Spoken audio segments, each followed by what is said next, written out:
maganda nga ba si Iza dahil may mga bago siyang manliligaw?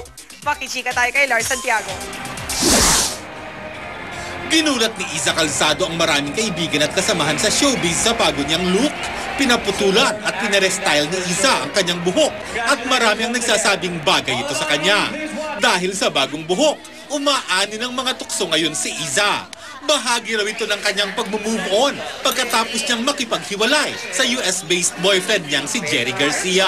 Walang kinalaman to sa aking relationship status sa buhay o kung ano man. Kasi people say that you cut your hair after what, di ba? If you go through a breakup.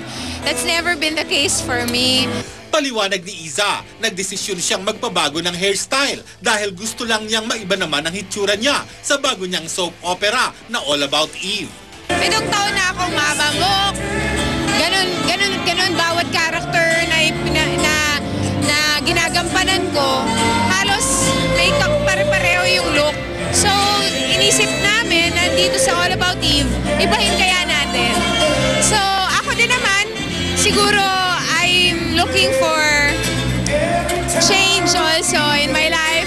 Tila nga handang-handa nang magkaroon ng malaking pagbabago sa kanyang buhay si Iza. Lumalakas ang ugong ng mga balitang may bago na siyang manliligaw. May nanliligaw na.